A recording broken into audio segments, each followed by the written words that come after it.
Le dije a mi hijo que su padre había muerto. Me contestó que era el cumpleaños de Patricia. ¿Podemos hablar mañana? En ese momento supe que había perdido algo más que a mi marido. También había perdido a un hijo. Le dije a mi hijo que su padre había muerto. Me contestó que era el cumpleaños de Patricia. ¿Podemos hablar mañana? En ese momento supe que había perdido algo más que a mi marido. También había perdido a un hijo. Si me muero por este café de mierda, dijo, golpeando la cucharilla contra el borde de su taza, entonces sabrás lo que es el verdadero remordimiento. Entonces su mano tembló. La cucharilla cayó. Sus ojos se abrieron como si hubiera olvidado cómo respirar. Dejé caer el cuchillo de la mantequilla que tenía en la mano y corrí hacia él gritando su nombre, pero ya se había ido. Su cuerpo se desplomó antes de que pudiera llamar al 112, antes de que mis rodillas golpearan las baldosas, antes de que pudiera preguntarle si era otra de sus malditas bromas. No lo era. La voz del operador en mi oído era tranquila, pero mi mundo se había desgarrado. Seguí susurrando su nombre mientras me guiaban en las compresiones torácicas, pero ya lo sabía. Lo supe por la forma en que su cabeza cayó contra su hombro y por lo frías que estaban sus manos cuando intenté agarrarlas. Cuando llegaron los paramédicos me aparté, aturdida, escuchando palabras como masivo, irreversible, y simplemente asentí. De repente, la casa se sentía demasiado ruidosa y demasiado silenciosa a la vez. Me senté en el borde del sofá mirando al suelo, y después de que lo cubrieran y me dijeran que no había nada más que pudieran hacer, cogí mi teléfono. Llamé a mi único hijo, Miguel.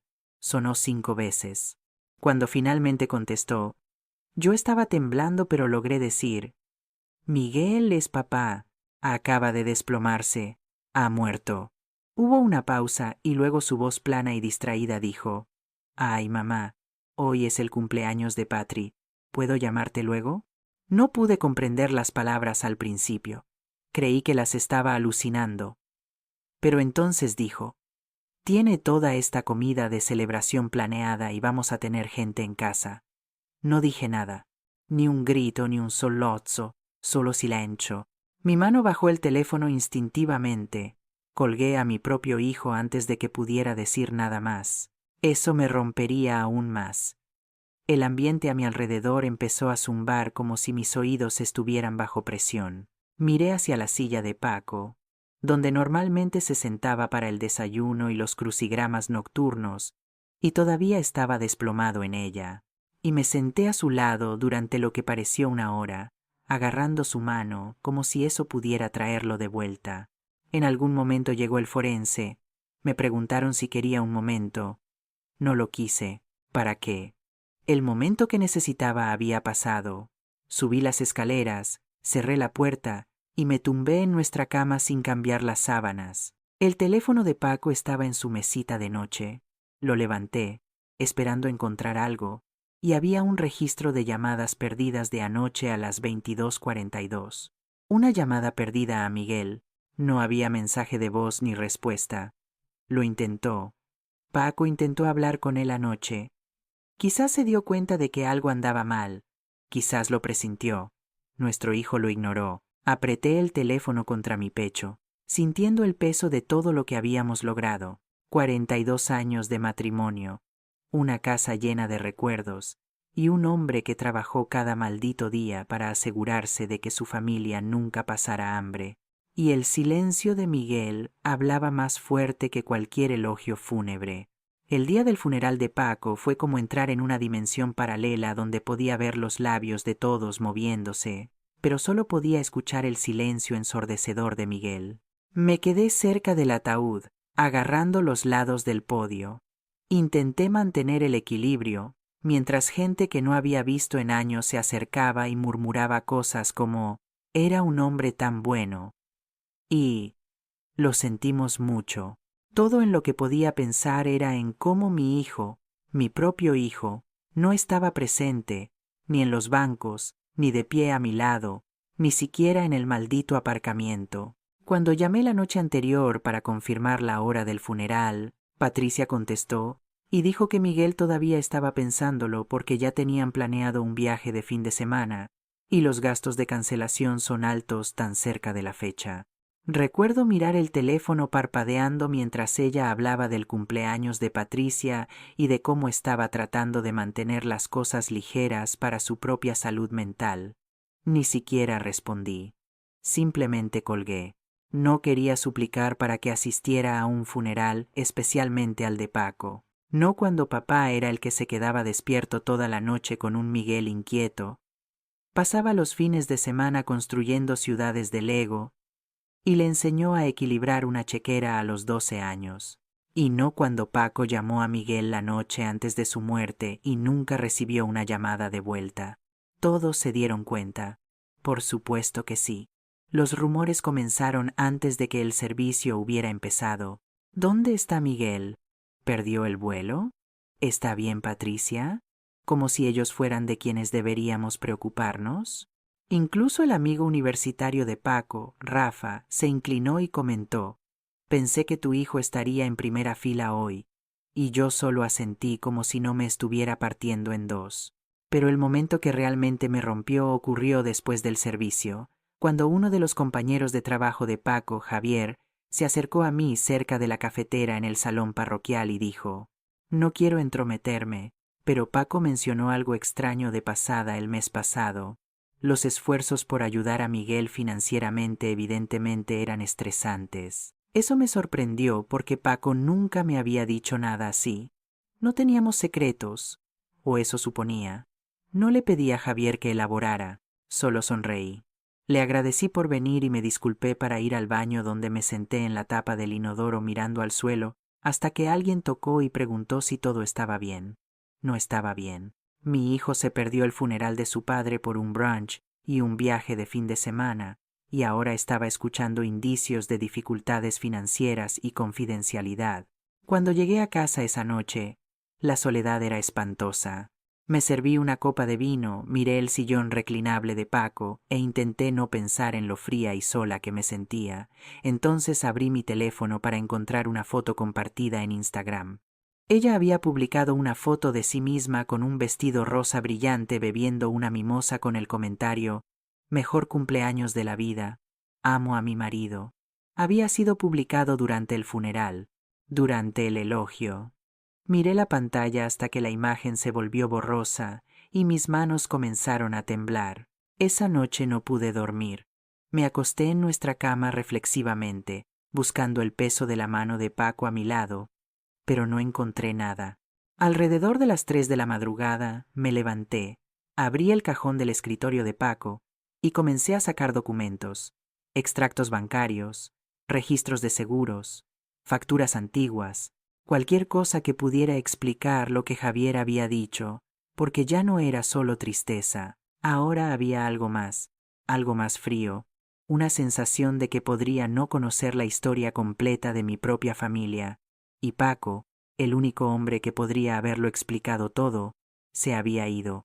A la mañana siguiente, me desperté con un propósito, no por curiosidad, sino por algo más agudo, más como ira disfrazada de tristeza, y me dirigí directamente al archivador de Paco, que él mantenía cerrado, pero siempre decía que yo tenía una llave de repuesto, la cual tenía pegada en la parte posterior de nuestra foto de boda en el armario, como un pequeño gesto de confianza que ahora se sentía más como una prueba. Abrí el cajón y comencé a navegar por archivos repletos de años de declaraciones de impuestos, planes de jubilación y extractos bancarios ordenados por mes y año, como un hombre que nunca esperó morir en medio de una conversación.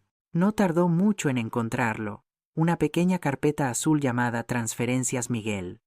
Me senté con el pulso acelerado y hojeé un historial de traición sutil, transferencias bancarias regulares de la cuenta de Paco a la de Miguel, 2.000 euros aquí, 3, 500 allá, y una que hizo que mis palmas sudaran, 12.000 euros, titulados Urgente Patrimédico.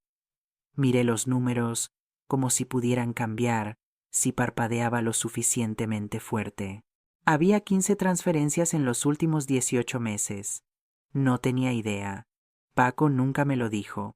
No guardábamos secretos. Lo decidimos el día que vinculamos nuestras cuentas bancarias y elegimos una cuna juntos.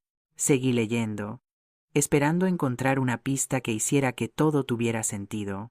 Fue entonces cuando lo descubrí. Una carta doblada y colocada entre las dos últimas líneas. Estaba escrita en papel de bloc legal amarillo, que Paco solía tener en su escritorio, y no estaba dirigida a mí. Estaba dirigida a Miguel. Miguel, decía, esta es la segunda vez que le dices a tu madre una cosa y haces otra. Me mantuve callado porque quería pensar que estabas siendo sincero, pero si mientes sobre los gastos de Patricia otra vez, o si descubro que has usado este dinero para algo distinto de lo que dijiste, no tendré más remedio que cortarte totalmente. Te amo, pero no permitiré que te aproveches de la confianza de tu madre. No estaba firmada, pero reconocí la letra de Paco como conozco las arrugas de su palma. Nunca la envió. Estaba fechada 2 semanas antes de su muerte. Me senté allí mirándola, mi mano temblando y el papel arrugándose en mi agarre. Mi mente seguía volviendo a la forma en que sonaba la voz de Miguel por teléfono después de que le dije que su padre había muerto. Tranquilo y conveniente, como si le estuviera pidiendo que reprogramara una cita con el dentista. No podía respirar, no podía llorar. Solo me quedé allí encerrada en el terrible entendimiento de que el hombre que amaba había pasado los últimos meses de su vida luchando silenciosamente contra las mentiras de nuestro hijo, mientras me protegía de las consecuencias. Y ahora Miguel, que no pudo molestarse en asistir al funeral, había recibido decenas de miles de euros mientras afirmaba que no pasaba nada. Devolví la carpeta al cajón, la cerré con llave y guardé la llave detrás de la foto donde pertenecía, no por respeto, sino porque necesitaba tiempo para pensar, no solo sobre el dinero o las mentiras, sino sobre lo que todo significaba, qué tipo de hombre se había convertido mi hijo, y si tenía la fuerza para terminar lo que Paco claramente no había podido hacer. Me senté en la mesa de la cocina, el mismo lugar donde Paco había muerto 5 días antes, y miré la misma taza de café que había usado, todavía sin lavar en el fregadero. No estaba segura de lo que iba a hacer todavía, pero sabía una cosa. Había terminado de fingir que todo estaba bien. Llegó sin previo aviso un miércoles, 5 días después del funeral, como si esto de alguna manera hiciera que todo fuera aceptable, como si el duelo tuviera un límite de tiempo y su entrada tardía aún pudiera contar para algo. Pero cuando abrí la puerta y vi a Miguel parado allí, con las manos en los bolsillos de su chaqueta y esa expresión vacía e incómoda en sus ojos, no sentí alivio. Sentí cálculo, como si hubiera venido por deber o peor, control de daños. Patricia estaba detrás de él, sentada en su coche, al ralentí en el camino de entrada, como si estuviera lista para irse en el momento en que se volviera incómodo, lo que me dijo todo antes de que él incluso hablara. «Mamá», susurró, y me hice a un lado, sin decir nada, guiándolo a la sala de estar, donde la silla de Paco permanecía intacta, un recordatorio silencioso de todo lo que Miguel había ignorado. Le ofrecí café por costumbre, pero él rechazó, retorciéndose en el borde del sofá, como si esperara un corte comercial para huir. Y cuando habló, fue con cortesía forzada. Patricia siente que debería haber llegado antes, y probablemente tiene razón. Y quise reírme porque por supuesto era ella quien se lo dijo. Por supuesto requirió su permiso, no amor, culpa o conciencia, sino simplemente ella diciendo, ve a arreglarlo como si fuera un problema de relaciones públicas. Asentí lentamente y me senté frente a él, mi teléfono ya grabando desde el bolsillo de mi chaqueta, porque no confiaba en mí misma para recordar cada mentira, cada evasión, y no confiaba en él para no manipularme sobre ello más tarde, especialmente después de lo que había visto en los registros de Paco. ¿Sabías que tu padre intentó llamarte la noche antes de morir?, pregunté, estudiando su rostro en busca del estremecimiento que vino. Un pequeño temblor de su mandíbula seguido de un encogimiento de hombros cauteloso. Mantuve mi teléfono en silencio. Estábamos cenando fuera. Patricia había preparado esta sorpresa. y se detuvo a mitad de frase, como si reconociera lo ridículo que sonaba, y simplemente dejé que el silencio durara hasta que se volvió lo suficientemente incómodo para que él lo llenara con más excusas a medio formar. Planeaba llamarlo de vuelta y lo hice, pero no sabía que era serio. Nunca mencionó nada sobre estar enfermo. Tú tampoco. Y mantuve mi mirada neutral porque no quería que supiera cuánto dolía esa frase y qué tan pronto. Intentó transferir la responsabilidad hacia mí, como si fuera mi culpa que no se presentara. La muerte de Paco, por ejemplo, fue el resultado de un error de programación del que todos éramos responsables. No estaba enfermo, Miguel. Sufrió un infarto en la mesa del desayuno. 5 minutos después de bromear sobre el café, respondí claramente, y él se apartó, limpiándose la frente como si el tema fuera una carga. Sentí como si mi negativa a suavizar las cosas estuviera empeorando la situación. Entonces me incliné hacia adelante y dije honestamente, encontré las transferencias, y todo su cuerpo se tensó como si hubiera dejado caer una cerilla sobre gasolina. ¿Qué transferencias? Habló demasiado rápido y demasiado alto, y no me importó facilitárselo. Las de la cuenta de papá a la tuya, los gastos médicos de Patricia, tu viaje y la brecha del alquiler. No me mientas, Miguel. No ahora. Y él tuvo las agallas de parecer indignado. Eran préstamos, mamá. Estábamos pasando por un momento difícil, papá ofreció. Y fue entonces cuando le entregué la carta amarilla doblada que Paco había escrito, pero nunca envió. Aquella en la que advirtió a Miguel que si mentía otra vez, el dinero se detendría. La leyó en silencio. Luego la volvió a doblar como si no fuera la pieza de evidencia más condenatoria de en quién se había convertido, diciendo, no quise decir eso. Y me di cuenta de que ya no estaba hablando con mi hijo, el que solía quedarse dormido en el pecho de Paco viendo fútbol los domingos, ni el adolescente que ayudó a construir el cobertizo de su padre en el jardín trasero, sino un hombre que había aprendido a justificar su propia traición. Y no experimenté nada excepto claridad fría y aguda. Esta no era alguien que cometió un error. Esta era alguien que había elegido repetidamente favorecer su comodidad personal sobre nuestra familia, y ahora estaba aquí, porque Patricia le había ordenado salvar lo que quedaba. Me levanté, me dirigí a la puerta y dije, te avisaré si necesito algo de ti.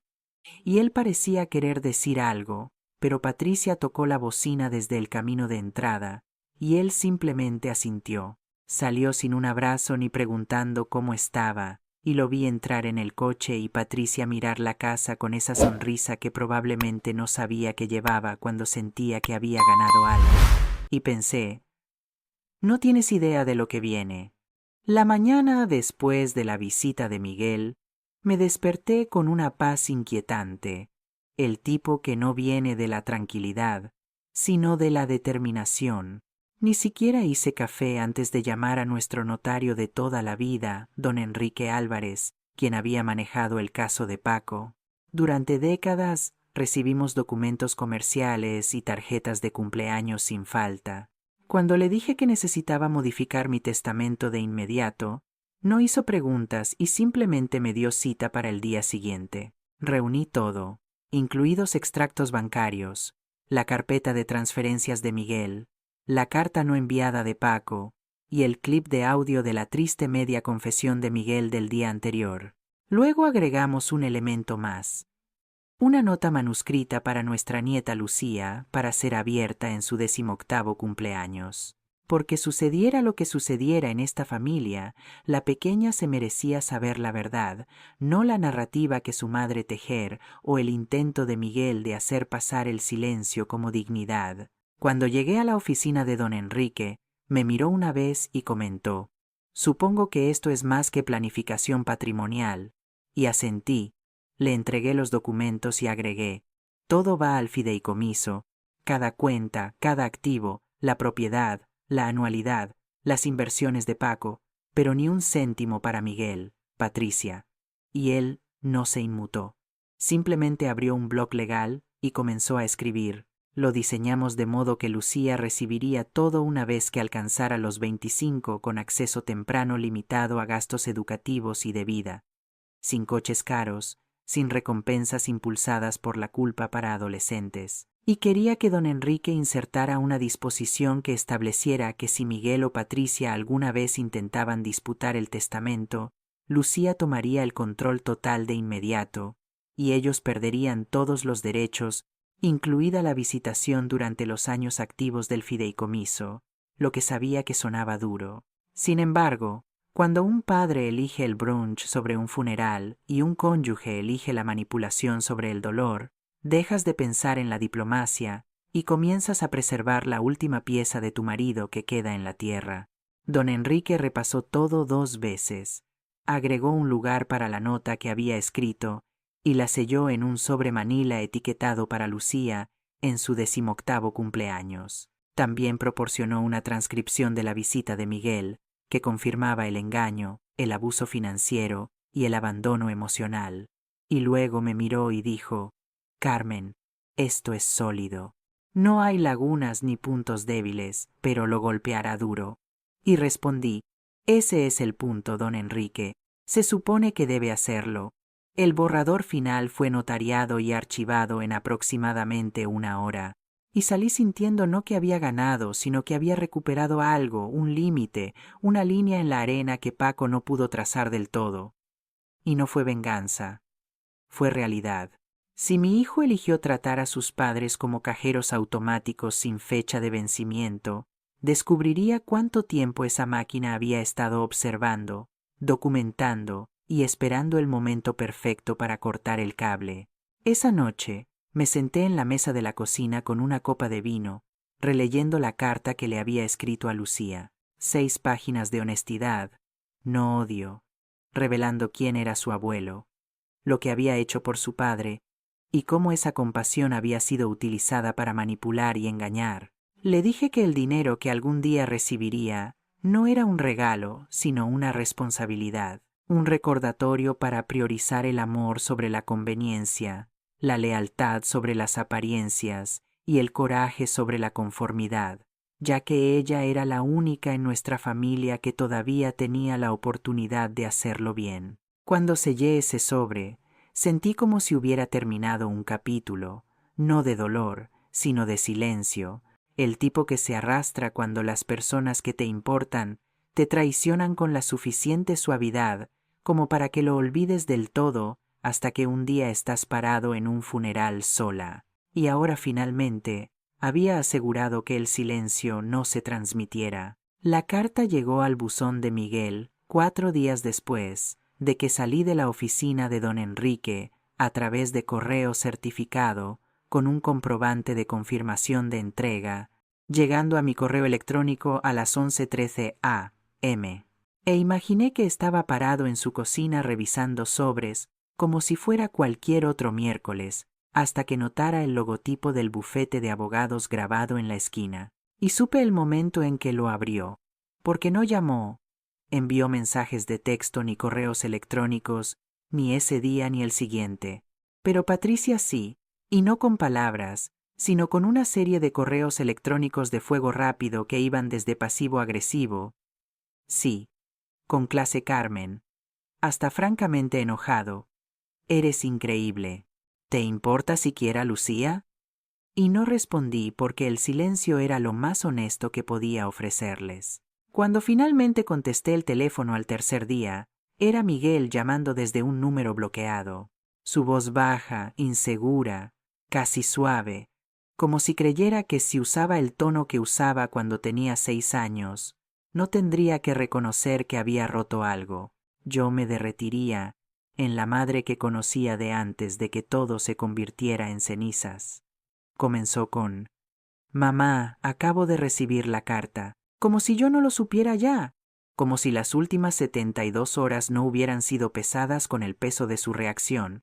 Y no dije nada, permitiendo que la quietud hablara, y cuando finalmente preguntó: «¿Es esto real?», dije: «Tú dime», ya que no había nada más que explicar.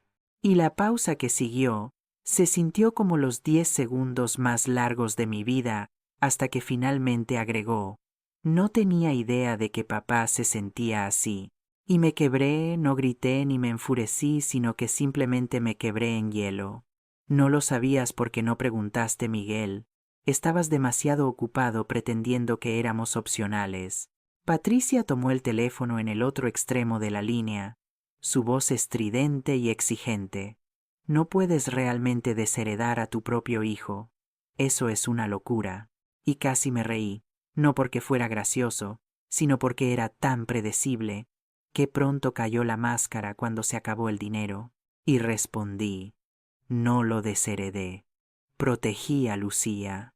Y Patricia se burló de nosotros como si ni siquiera pudiera imaginarse a sí misma como una amenaza. Y respondí: de este momento, este discurso, este derecho, y antes de que pudiera escupir cualquier odio que tuviera a continuación, colgué porque ese era el límite. Ahora no puedes elegir ignorar y luego exigir acceso. No puedes optar por no participar en el dolor y luego reclamar la herencia. No puedes eliminar el funeral y luego alterar el testamento.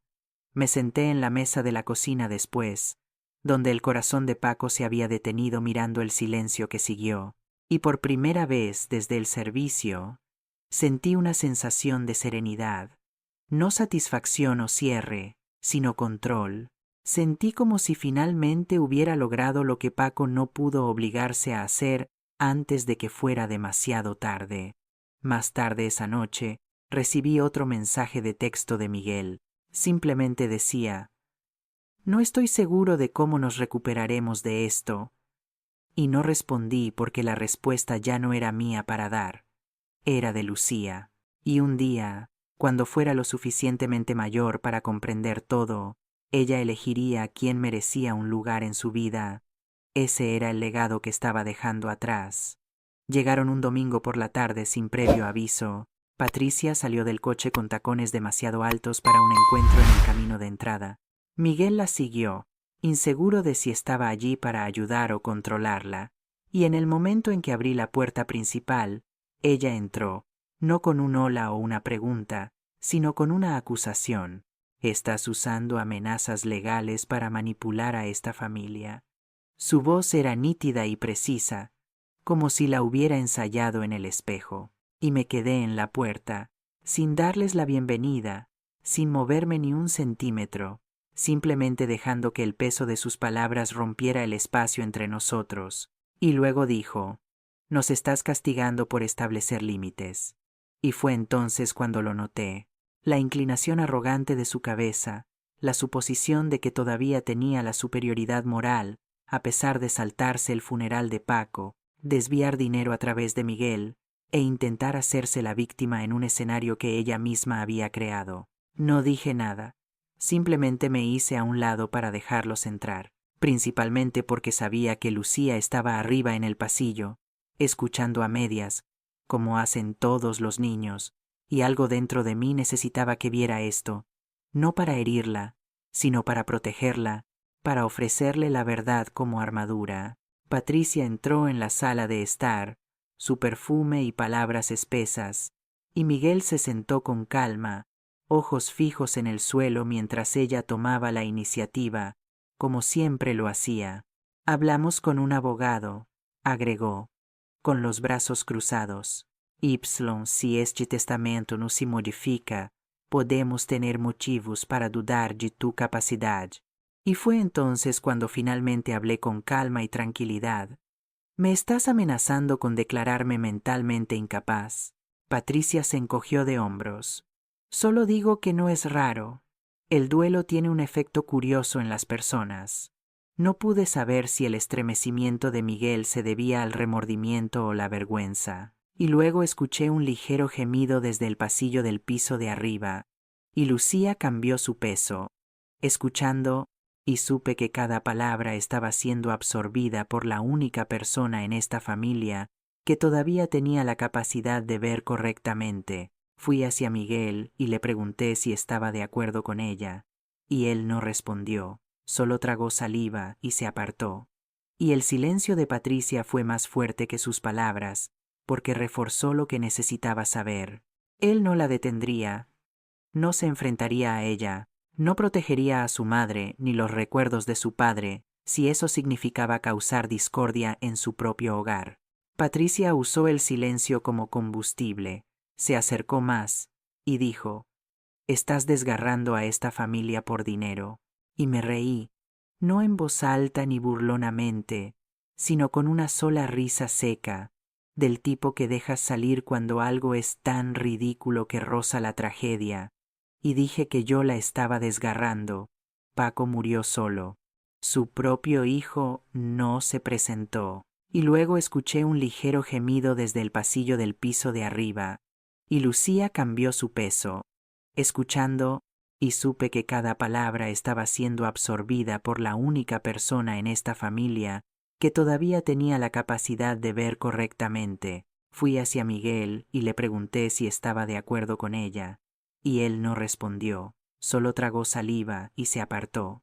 Y el silencio de Patricia fue más fuerte que sus palabras, porque reforzó lo que necesitaba saber. Él no la detendría, no se enfrentaría a ella. Miguel la siguió, inseguro de si estaba allí para ayudar o controlarla, y en el momento en que abrí la puerta principal, ella entró, no con un hola o una pregunta, sino con una acusación. «Estás usando amenazas legales para manipular a esta familia». Su voz era nítida y precisa, como si la hubiera ensayado en el espejo, y me quedé en la puerta, sin darles la bienvenida, sin moverme ni un centímetro, simplemente dejando que el peso de sus palabras rompiera el espacio entre nosotros. No protegería a su madre ni los recuerdos de su padre, si eso significaba causar discordia en su propio hogar. Patricia usó el silencio como combustible, se acercó más y dijo: «Estás desgarrando a esta familia por dinero». Y me reí, no en voz alta ni burlonamente, sino con una sola risa seca, del tipo que dejas salir cuando algo es tan ridículo que roza la tragedia, y dije que yo la estaba desgarrando. Paco murió solo. Su propio hijo no se presentó. Mi nombre estaba escrito con la caligrafía precisa de Lucía de 12 años, sin mensaje ni etiqueta adjunta, y mi corazón cayó porque sabía que no era algo alegre o inocente. Esto no era ni un dibujo ni una tarjeta de cumpleaños digital. Esto era serio y era un secreto. Cuando lo puse en mi portátil, me senté en silencio mientras los archivos se abrían ante mí como pequeñas ventanas a un mundo en el que no me habían permitido vislumbrar. Cada uno lleva el nombre de un día específico y contiene archivos. Hizo que mis tripas se retorcieran. Grabaciones de llamadas telefónicas, capturas de pantalla de mensajes de texto, e incluso algunas películas tomadas desde detrás de la puerta de su dormitorio.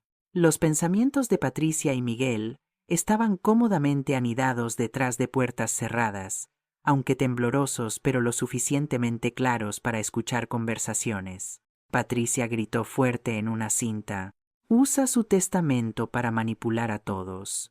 Y si Lucía está de acuerdo con ella, te juro por Dios, Miguel, la sacaré de esa escuela y la educaré en casa hasta que ponga su mente en orden». En otra, la voz de Miguel era más calmada, pero aún así horrible: «Deja que mamá juegue su juego». De todos modos, no contábamos con el dinero ahora mismo, y si Lucía es agradable, puede ayudarnos más tarde. Y me quedé allí paralizada, escuchando a mi propio hijo hablar de mi patrimonio como si fuera un tablero de estrategia, como si yo fuera un peón moribundo, en lugar de su madre viva y respirando. Pero la peor parte vino en un video titulado «Noche de cocina», en el que Patricia murmuró en su teléfono mientras estaba junto al fregadero: «Si presionamos un poco más fuerte, se romperá. La llamaremos desconcertada. Tal vez haga que el abogado interrogue su estado mental».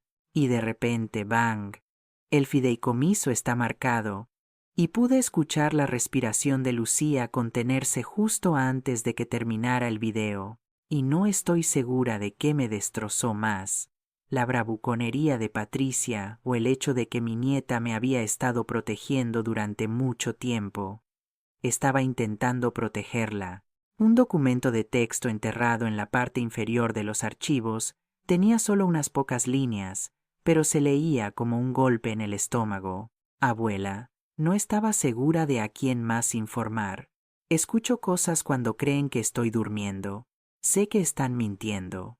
Te creo. Estoy guardando esto en caso de que alguna vez necesites ayuda.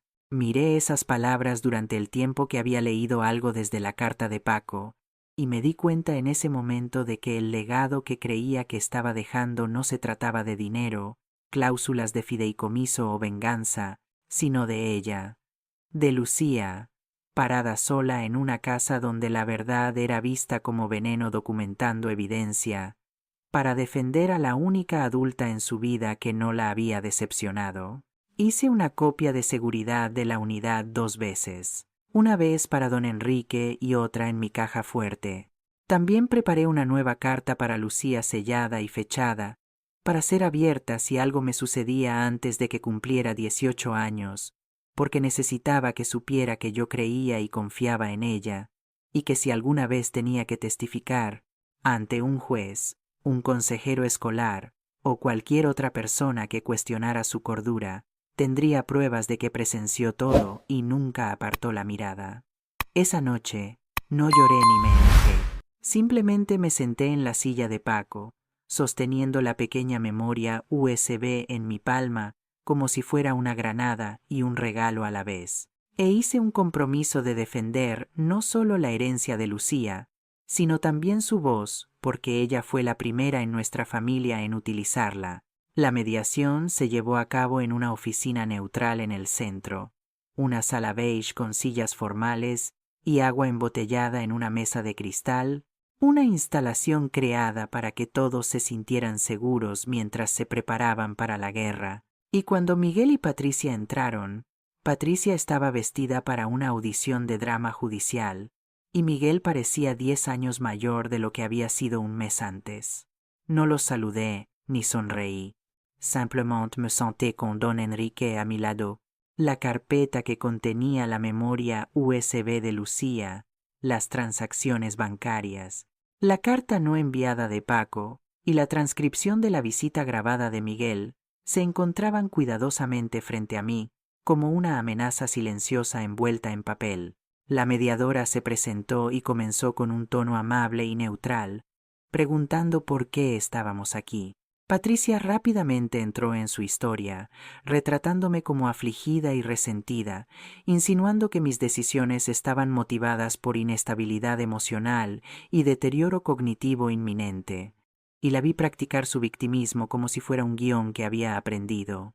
Mientras Miguel se sentaba a su lado con la cara inmóvil y los ojos apartándose cada vez que lo miraba. Y cuando fue mi turno, no levanté la voz ni temblé. Simplemente pasé la carpeta al otro lado de la mesa y dije, por esto. Y vi a la mediadora escanear página tras página de documentos, fechas, transacciones, notas manuscritas, la lista de archivos de audio y finalmente la memoria USB de Lucía, que tenía una etiqueta impresa simple como prueba. Y supe cuándo cambió la sala cuando el peso de la verdad rompió la ilusión de Patricia, porque la mediadora hizo una pausa, levantó la vista y le preguntó a Patricia directamente, ¿sabías que tu hija grabó declaraciones sobre intentar alterar un fideicomiso legal mediante manipulación? Las mejillas de Patricia se quedaron sin color mientras balbuceaba. Tiene 12 años. No entiende el contexto. Desafortunadamente, era demasiado tarde. Las palabras estaban fuera, las cintas existían, y la fachada cayó rápidamente. La mediadora fue a Miguel y le preguntó si quería hablar, pero él no dijo nada. Solo se frotó las manos como si estuviera tratando de eliminar su propia vergüenza. Y dije, ella intentó advertirte. Y Patricia estalló, no con palabras de defensa, sino con odio, golpeando su puño en la mesa y chillando. Todo porque no pudiste manejar la muerte de tu marido. Ahora estás tratando de castigarnos porque estás sola. La mediadora luego la invitó amablemente a salir por un momento para recuperarse. Patricia salió furiosa con sus tacones, resonando por el pasillo, dejando a Miguel atrás. Por primera vez desde el funeral de Paco, Miguel me habló directamente, su voz tranquila y exhausta. No sabía que se había vuelto tan malo, y respondí que no quería saber, y él asintió lentamente, mirando al suelo. Solo quería tranquilidad, y le recordé que la paz no viene del silencio. Viene de dar un paso al frente cuando cuenta. Cuando la mediadora regresó, nos aconsejó que no había necesidad de cuestionar el fideicomiso, porque era legalmente sólido, éticamente justificable y basado en documentación extensa, y que las afirmaciones de Lucía eran creíbles como evidencia de presión injusta en el hogar. Patricia no regresó ni siquiera para escuchar el resultado. Miguel se fue poco después en silencio, sin un apretón de manos ni una mirada atrás, y me quedé atrás por un tiempo para recoger mis cosas, y sentí la sensación más extraña que me invadió, no triunfo o alivio, sino una especie de melancolía silenciosa. El tipo que viene cuando entiendes que la lucha ha terminado, no porque ganaste, sino porque la verdad ha hecho imposible que alguien continúe fingiendo de otra manera. Lucía cumplió 18 años un viernes, y la ocasión fue marcada por un golpe silencioso en mi puerta justo después del mediodía en lugar de globos o pastel. Sus ojos estaban muy abiertos pero firmes cuando entró y me dio la carta no leída que le había enviado hace 5 años. Todavía sellada, agregué. Quería leerla contigo, pero no dije nada. Solo asentí y observé cómo abría suavemente el paquete como si pudiera desmoronarse en sus manos, desplegando las 6 páginas en las que había vertido mi corazón y alma cuando todo parecía estar colapsando, y leyó en silencio durante varios minutos, su expresión moviéndose de concentración a lágrimas, deteniéndose solo una vez para preguntarme si todo esto seguía siendo cierto, y confesé todo, y me agarró más fuerte de lo que lo había hecho antes, susurrando: «Gracias por decirme la verdad cuando nadie más lo haría». Sentí cada onza de dolor y propósito detrás de ese abrazo. Después nos sentamos juntas en la vieja silla de Paco. Sacó su teléfono y me mostró un breve video de ella parada frente a un juez en una audiencia formal de cambio de nombre, diciendo claramente: «Me gustaría cambiar mi segundo nombre a Carmencita en honor a mi abuela». Y no pude dejar de llorar.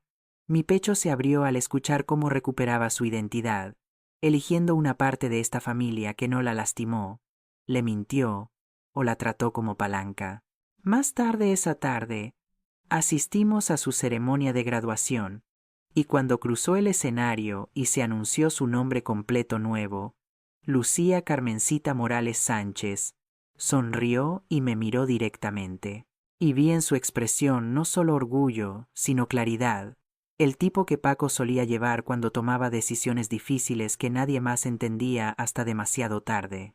Miguel también estaba presente, sentado solo en la última fila, con los ojos rojos, su traje arrugado y aplaudiendo por necesidad más que por alegría. Y no se puso en contacto conmigo ni con Lucía, no porque no se le permitiera, sino porque creo que finalmente se dio cuenta de lo que significaba ser cortado de maneras que iban más allá de la cuenta bancaria. Después de la ceremonia, Lucía fue hacia mí primero, me abrazó de nuevo y susurró que había elegido vivir conmigo el próximo semestre.